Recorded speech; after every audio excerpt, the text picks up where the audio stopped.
جو پلاننگ کرنے والے ہیں وہ بہتر جانتے ہیں کہ کیا کرنا چاہیے. اچھا, یہ پلاننگ کے حوالے سے ایک اور جو جس کی وجہ سے آپ کی حکومت, اچھا پتہ نہیں, مجھے تو یہ بھی نہیں پتا میں کہوں آپ کی حکومت کے نہ کہوں گا, چلیں آپ کی پارٹی میں کہہ لیتا ہوں, آپ کی پارٹی پہ جو زیادہ کرٹیسزم ہو رہا ہے وہ معیشت کے حوالے سے ہو رہا ہے, مہنگائی کی وجہ سے ہو رہا ہے. 180 کے اوپر آپ کو ڈالر ملا, آج جب ہم یہ انٹرویو ریکارڈ کر رہے ہیں تو 280 کا ہو چکا ہے, 100 روپے کا وہ جمپ لگا چکا ہے. مفتاح اسماعیل صاحب فرسٹ کلاس کام کر رہے تھے, آپ کی ایک آڈیو آتی ہے جس میں مفتاح اسماعیل صاحب کو جو ہے وہ رگڑ کے رکھ دیا جاتا ہے, آپ بہت غصے میں ہیں مفتاح اسماعیل سے, اور آپ اسحاق ڈار صاحب کو لے کر آتی ہیں. ایک اور کرٹیسزم کہ دوبارہ شریف فیملی سے ہی ریلیٹڈ ایک انسان کو لا کے وزیر خزانہ آپ لوگ بناتے ہیں. وہ بیٹھتے ہیں شاہ زیب خان زادہ کے شو میں اور IMF کو دھمکیاں دیتے ہیں کہ جی میں دیکھ لوں گا تو یہ نہیں ہوتا تو وہ نہیں ہوتا, اینڈ IMF کی ڈیل پھر خراب ہوتی ہے, اینڈ الٹیمیٹلی آج ہم یہاں پہ آ کے پہنچ جاتے ہیں. Again a relative of Sharif family جس کو وزیر خزانہ بنانا ضروری تھا. Why is it so necessary, کیا وجہ ہے اس کی؟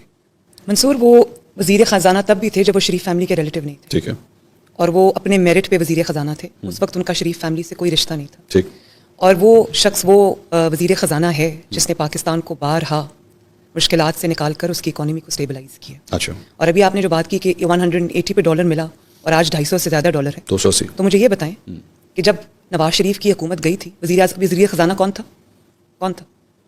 اسحاق ڈار صاحب تھے. 100 سے نیچے ڈالر تھا, 100 سے 100 سے نیچے جو نہیں 100 سے 110 میں تھا, 199 MNS کے دور میں 4 سال رہا, اسٹیبل رہا.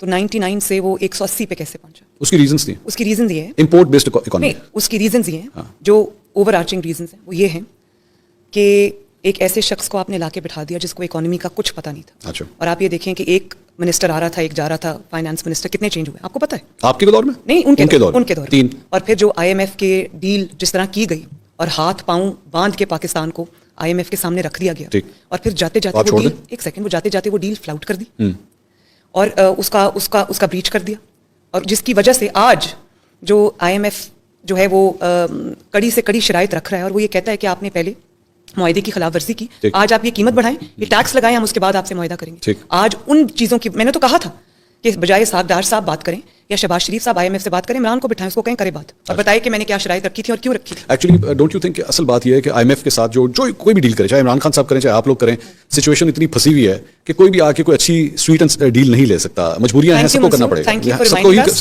یو فار ریمائنڈنگ اس کہ ایک پروگرام جو تھا وہ نواز شریف صاحب نے بھی چلایا تھا IMF کا, اور 2016 کے اندر IMF کو خداحافظ کہہ دیا تھا.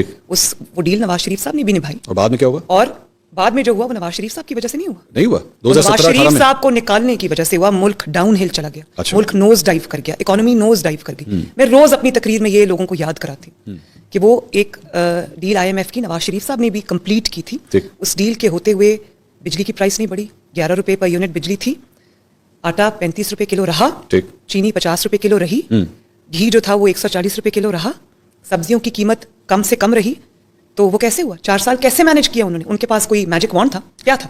عمران خان صاحب. اور اگر ایک ملک اسٹیبلائز ہو رہا تھا, اکانومی اسٹیبلائز ہو رہی تھی, تو کیوں چھیڑا اس کو؟ عمران خان صاحب کیوں چھیڑا, کیوں سازش کی, کیوں اقامہ پر؟ ایگزیکٹلی یہ بات عمران خان صاحب لوگوں کے بارے میں کہتے ہیں کہ فرسٹ کلاس GDP 6% تک ہم لوگ لے گئے تھے, اکانومی ٹھیک چل رہی تھی. میں نے جنرل باجوہ کے پاس لوگوں کو بھیجا, شوکت ترین کو بھیجا کہ اگر یہ چینج ہو گیا تو بیڑا غرق ہو جائے گا. GDP 6 تک نواز شریف صاحب لے کر گئے 2% سے, ٹھیک ہے, اور عمران خان صاحب نہیں لے کر گئے. مجھے تو نہیں, بالکل بھی, میں ان کے فگرز کو کسی کو مانتی نہیں, کسی کو نہیں پتا 6% پہ اکانومی تھی. ٹھیک, وہ آپ کے فگرز کو نہیں مانتے, وہ کہتے نہیں تھی. نہیں, فگرز کی بات نہیں ہے, آپ دیکھ لیں اس وقت دنیا کیا کہہ رہی تھی, اس وقت پاکستان میں پرائسز کیا تھی, اس وقت پاکستان میں سارے جو اکنامک انڈیکیٹرز ہیں وہ کیا تھے. ٹھیک, اب دیکھ لیں. اچھا, ویسے کہتے ہیں, اور یہ بھی میں آپ کو بتا دوں, ابھی 1 سال ہوا ہے حکومت میں آئے ہوئے, اکانومی کو اسٹیبلائز کرنے میں کم از کم آپ کو 2-3 سال کا وقت درکار ہوتا ہے. اکانومی کوئی ایسی چیز نہیں جس کو اوور نائٹ آپ بدل کے رکھتے ہیں, صبح آپ اٹھیں تو اکانومی بہتر ہو گئی ہو.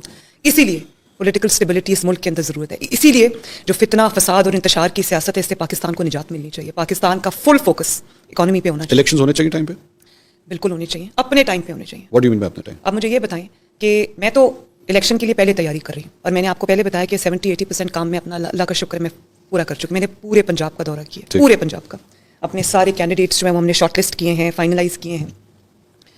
لیکن بات یہ کہ کوئی بھی شخص اٹھ کے پاکستان کو ڈی اسٹیبلائز کرنے کے لیے کوئی اسمبلی توڑ دیتا ہے اور اس کے بعد وہ کہتا ہے کہ الیکشن ہو, تو اب کیا ہوگا؟